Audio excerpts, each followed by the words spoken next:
Retro.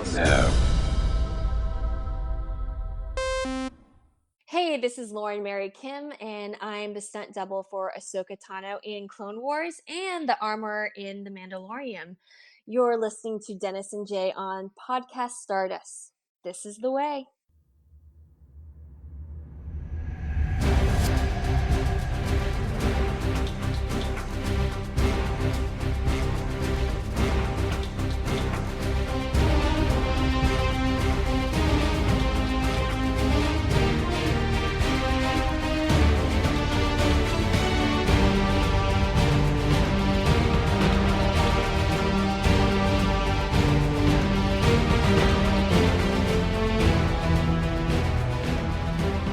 Welcome to Podcast Stardust. This is the fully armed and operational podcast dedicated to Star Wars news, reviews, and discussion. I'm Dennis Keithley. And I'm Jay Krebs. And we are ending this week, as we almost always do, with the discussion of recent Star Wars news. Specifically, we're going to be getting into the teaser trailer for The Mandalorian and Grogu. Before we dive into that, Jay, I want to remind everybody where we can be found on social media. This is the way to find us. We are on Facebook and Instagram at Podcast Stardust. All right, the dish is aligned, the signal's boosted to maximum output, the shield is down, we are now broadcasting to the galaxy, and this is the way. Yeah, this is our news episode, but we are pretty much going to devote the entire episode to the release of The Mandalorian and Grogu key art and teaser trailer, which came out at the beginning of the week, which is funny because we were just talking on the news a couple weeks ago when they released that teaser image for Star Wars Star Fighter, how we had more teaser imagery for that movie coming out in 2027 than we did for The Mandalorian and Grogu, and they put an end to that by giving us the key art and the teaser trailer. So I think we kind of manifested that one, Jay. That's right, we did indeed. So I was just surprised it was a Monday drop. That's not usually when these type of things come out. It seems like it's always like a Tuesday or the end of the week, or this just caught me off guard. But how about you? Yeah, and there was a little bit of buzz. I know that people were saying, oh, it's going to come out any day, any day.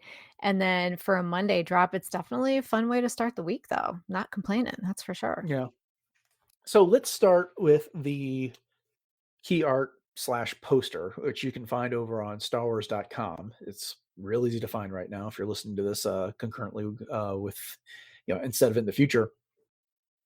But it is a poster that to me kind of feels like a blend between something you'd expect from Drew Struzan and something maybe out of like the golden era of Hollywood, with the way they'd like splash like the title and when it's going to be in theaters and who's in this movie. It says starring Pedro Pascal as Din Djarin and Grogu as himself on it. It mentions the name of stars, and like as opposed to like putting them all in the little block text at the bottom here.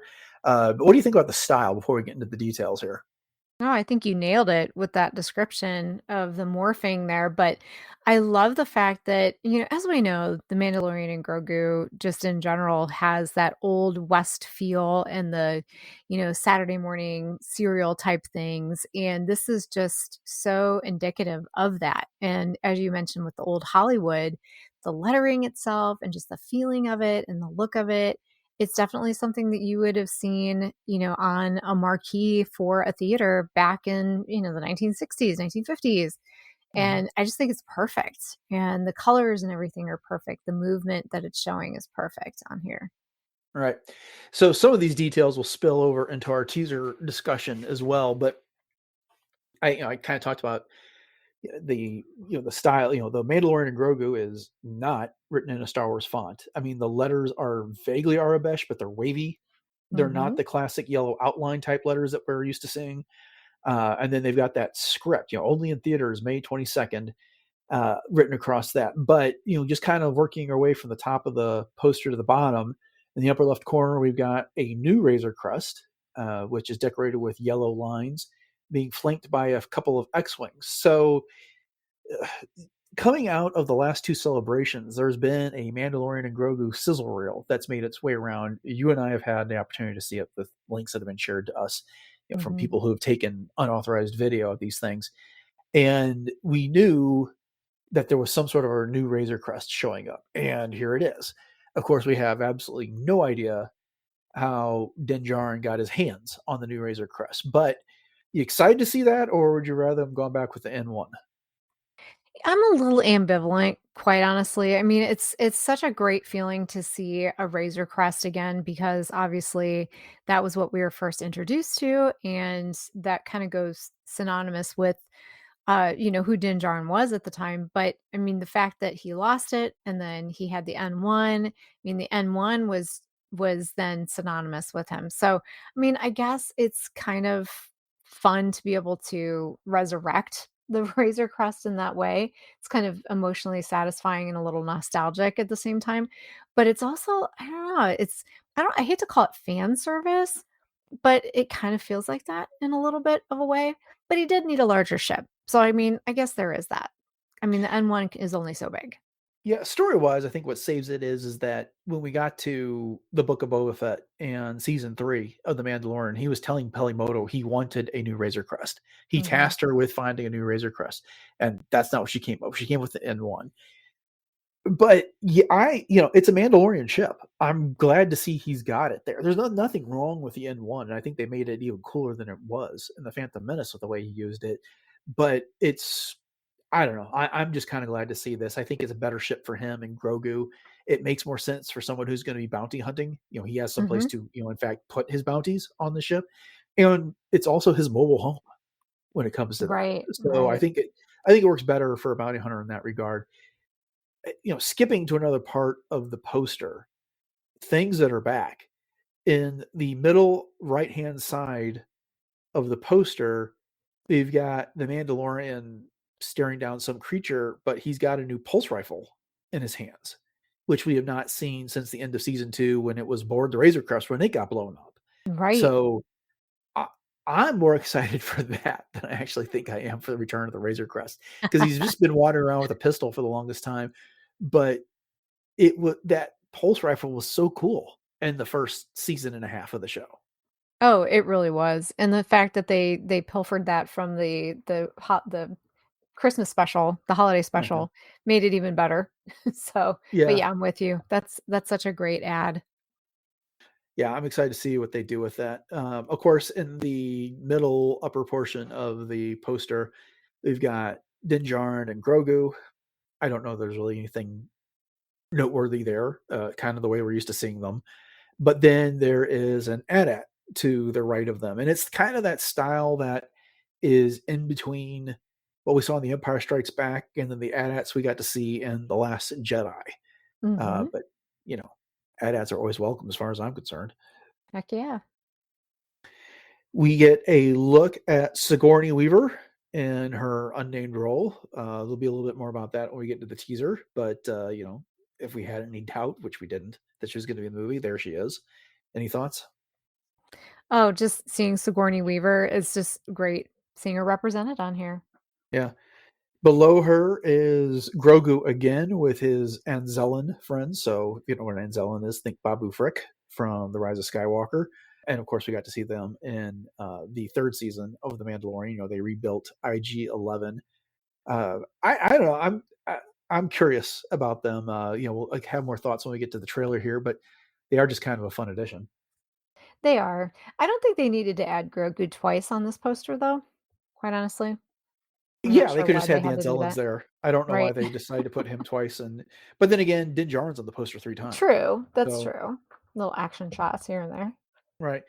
To their right is Garazeb Aurelius, better known as Zeb from Rebels, Yes. and we got a shot of him in the Mandalorian as well. And we're going to see a bit more of him. And when we get to the trailer, I'm excited for this. I don't know. It's it was such a cool surprise when we got to see him in the Mandalorian on New Adelphi base, but giving him what I hope is a bigger role in the movie is going to be pretty cool. Oh, yeah. I am so here for this. And I mean, just the fact that he's on the poster is a definite, point in the right direction for that. I think he's going to have a much bigger role.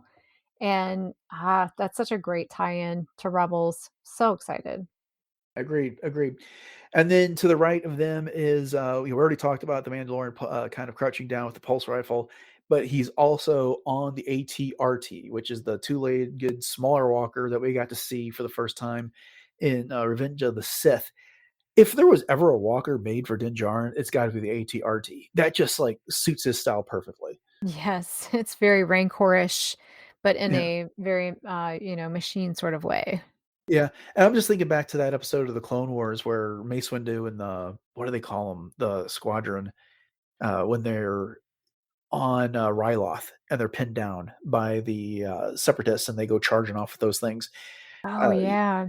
yeah, that was such a cool scene for those walkers, and we've got to see in the sizzle reel, which is not part of this teaser coming up, Din Djarin riding on that and going down the side of a mountain. So I'm super excited to see that in the movie. Last detail from the poster before we get into the teaser trailer is I'm assuming those are the Hutt twins from the Book of Boba Fett. What do you think? I'm not really sure because there's no distinguishing marks really that I can tell. And I want to say that they had some jewelry or some distinguishing tattoos, but maybe that comes later too. Yeah, I mean, I guess just my thought on that is that we get to see another Hutt in the teaser, and we'll talk about that in a second. But this is kind of how the twins, Jabba's cousins, were huddled up when we saw them in the Book of Boba Fett. So maybe it's a red herring, but that's where my mind went, is that these had Hmm. to be the same too. Could be, could not. We'll find out. Hmm. Yeah. All right, well, on to the main event, and that is the teaser trailer. And so it's about a minute and a half long, and it doesn't really tell us what the story is, but I think there's a number of things that we can deduce from it as we go through it here. Starting off with, we got the Razor Crest, the new one, flying alongside a beach. And based on later scenes, I think that's on New Adelphi, the new Adelphi planet, where the New Republic has got that base set up. But what is your thought on that? Oh gosh, I didn't have one because Mhm. there's so many different places in Star Wars that could potentially be. So I didn't have any one specific thought in mind, quite honestly, but I like your theory of the new Adelphi base. Okay. Well, then from there, we've got Mando and Grogu, kind of perched down behind a dune, and then Grogu is playing with a rifle scope. And what follows that is a shot as seen through like binocs of some Imperial stormtroopers standing in front of a building. I can't tell if that's really what we're supposed to be seeing from Grogu's perspective or something else. But as far as I'm concerned, just kind of Mando and Grogu perched there is kind of a cute scene. I mean, Mando is all business, and I kind of feel like Grogu's playing around. But what do you think? Yeah, probably a little bit. And I have to say that I feel like Grogu really has grown into a little bit more of an adept fighter, Uh-huh. and as we've seen throughout the teaser, and I don't want to get too far ahead, but I loved how Star Wars said Grogu doing Grogu things, but yet he's gonna have, I think, a much more active role as a partner, not just a co-traveler this time with Din. Well, right. And when season 3 of The Mandalorian ended, the armorer sent Din Djarin and Din Grogu off for him to complete his journeys as part of his training there. So I think that's kind of the point of all of this, Mhm, is that mhm, it's expected of Grogu that he's going to participate more going forward on this. I don't know if there's anything to be said about that building that the stormtroopers are in front of, because we really have no idea what it is. mhm. They don't give us enough detail there. There's two big things going on in this trailer, and it has to do with the Empire in one sense, and then, or what's left of it, and then the Hutts in another. So we'll find out. Yeah. Uh, the following scene is we got one of these Anzellans and Grogu walking through a drainage pipe or a sewer. It's a little unclear, and there's not a whole lot of detail for us to go by there. But did you have any thoughts? Not really, just other than the fact that, they're both little and they can fit into these precarious kind of places, and so they're probably doing some sort of spy work. Right.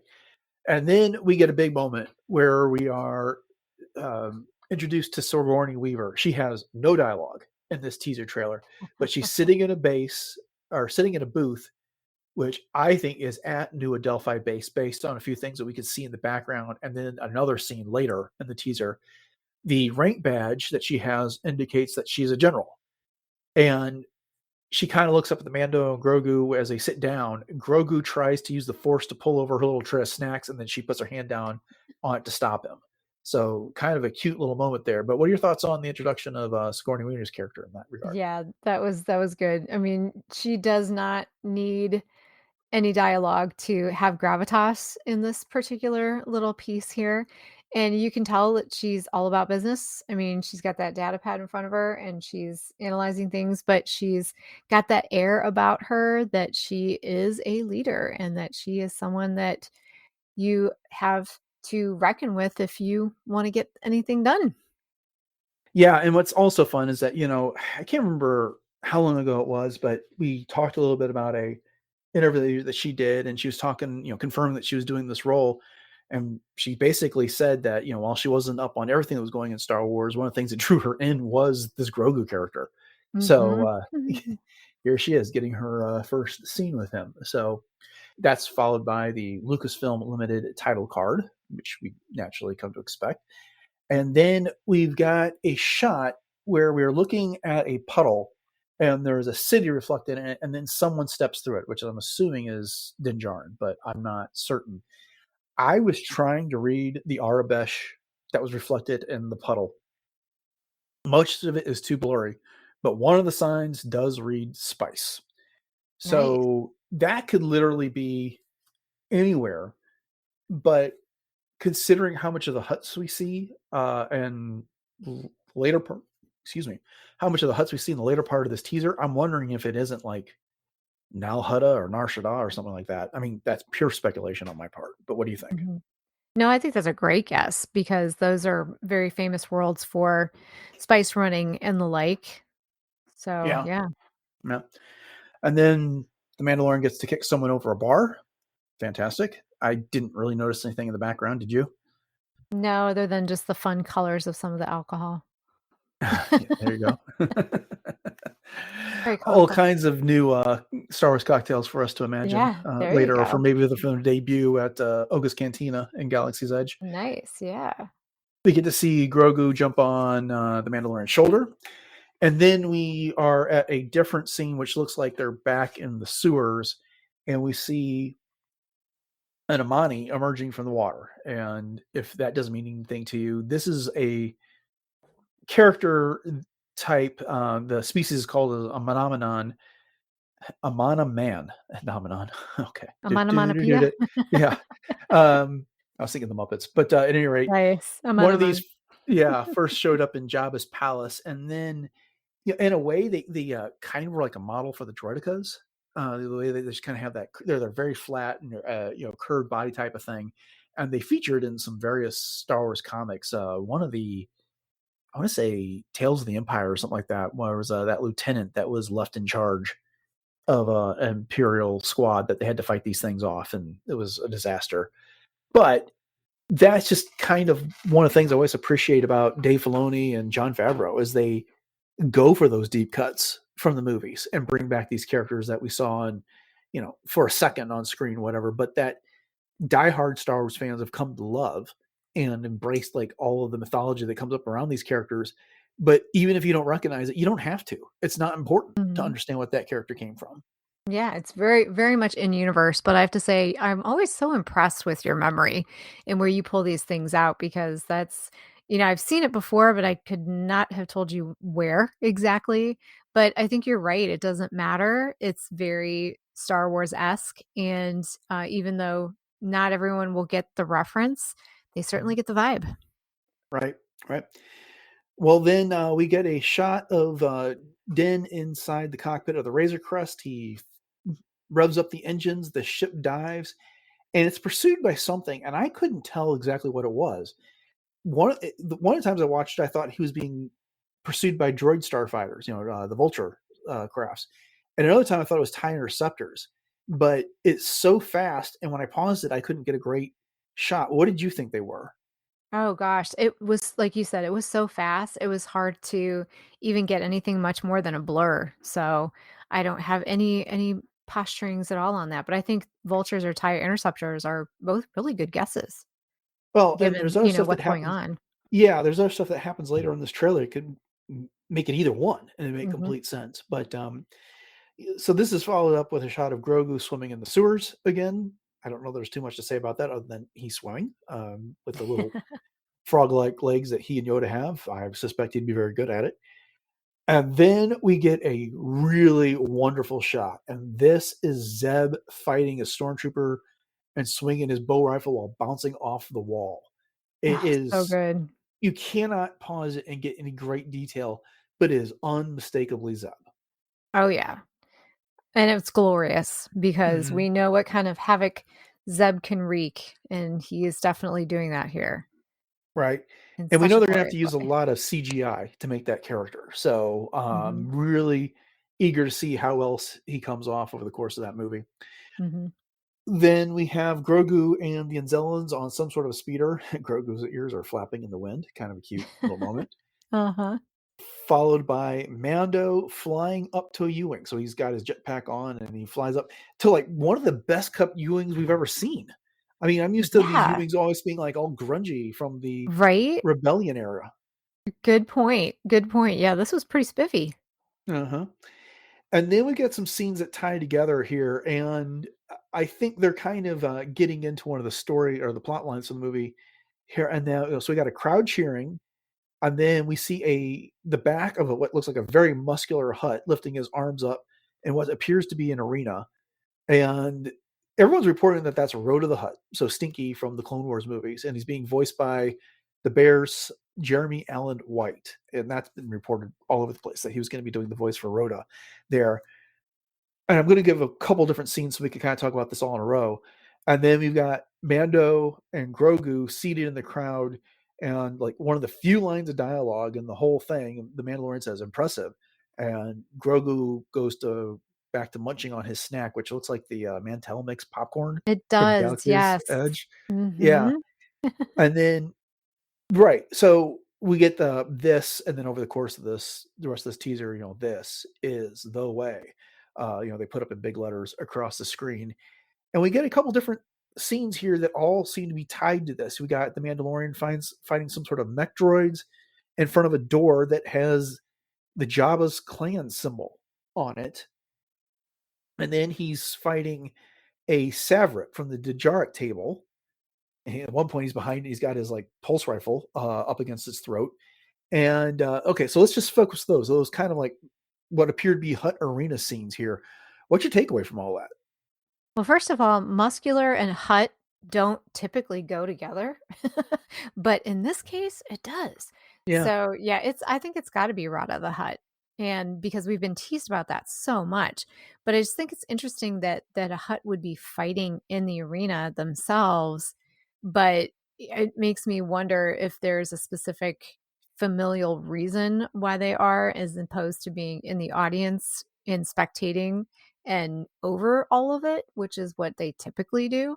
So I thought that was a very interesting way to show that hut there.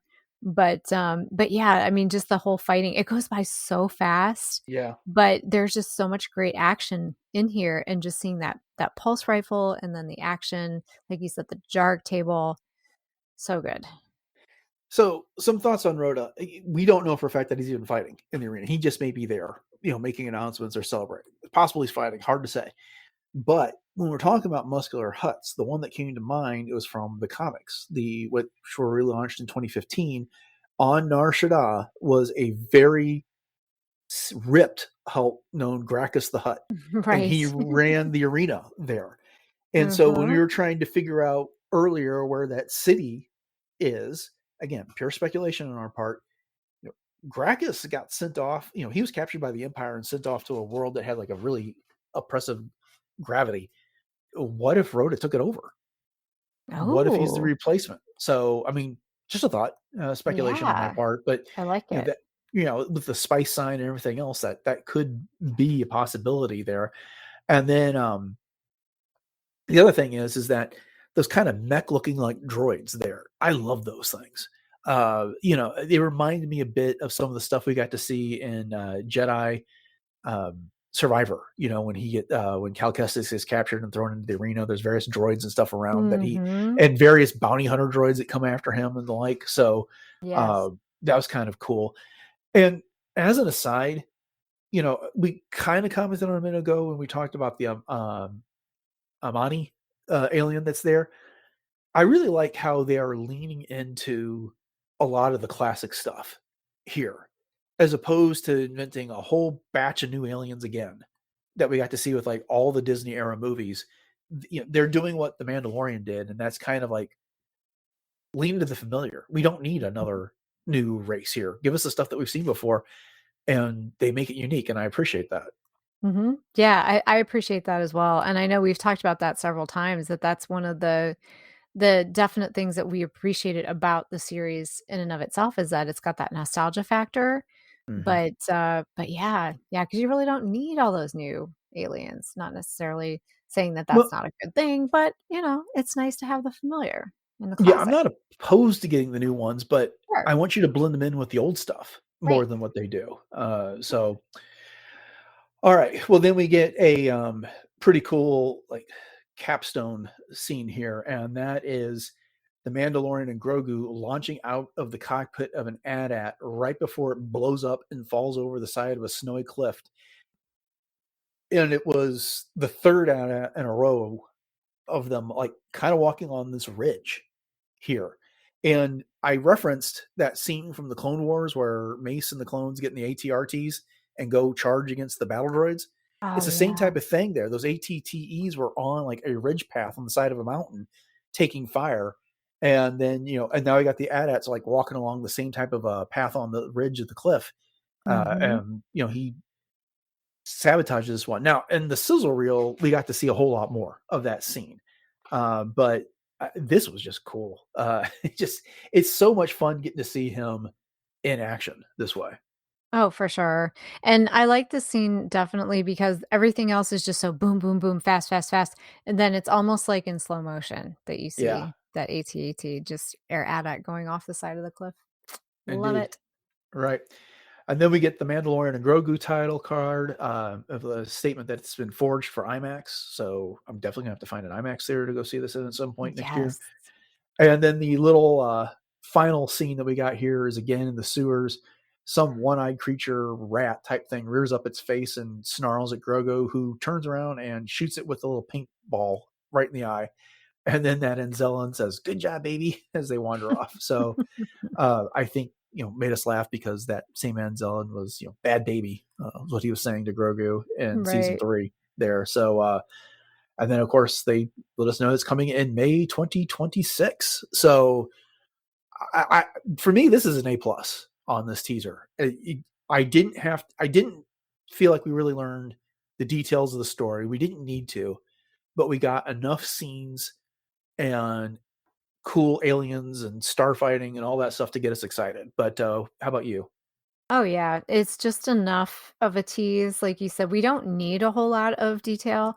I know I personally don't want a whole lot of detail, I wanna be surprised, I wanna experience it in the theater, and yeah, we're gonna get a few more, of course, between now and then, obviously, and it's going to give us a little bit more of a peek into the keyhole sort of thing, but this was enough, and it's got me so excited because one of the things that it truly makes me feel is that Mando and Grogu truly are a team. I mean, they seem very symbiotic in this. As you pointed out, when Grogu jumps onto Din's shoulder in the bar, afterwards, it's almost like an invisible magnet just, and they don't Yeah, have to speak to know that it's this, just the way that they do things. This is the way. And they're just such a great team. They're very symbiotic in that way. Love it. agreed. And then the last detail is that the page on StarWars.com that shared the teaser trailer has confirmed that Ludwig Göransson is going to be composing the music. So I was excited by that. We got to Yes. hear Yes. a little bit of that music throughout the trailer. So yeah, good stuff. This is really fantastic. I'm excited for this.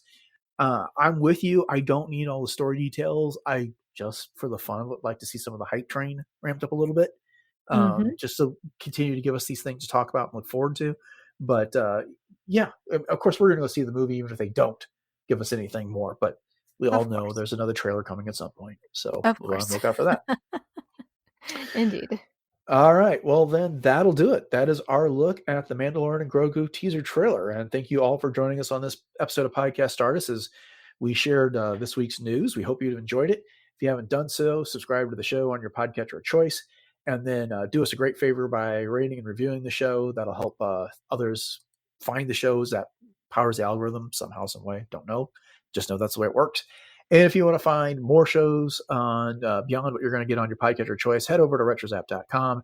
The entire catalog of 943 previous shows are there, as well as some other great shows on the network, such as Agents of S.H.I.E.L.D. Case Files and Manicast. Enjoy Stuff, Love, Death, and Robots Plus, and Superhero Suite are all pretty active at the moment. Jay, you want to go ahead and remind everybody what our social media contacts are and where else we can be found online? Yeah, I would love to. So we are on Facebook and Instagram very conveniently at Podcast Stardust. And we also have all of our Pinterest boards for all kinds of fun things for everything Star Wars.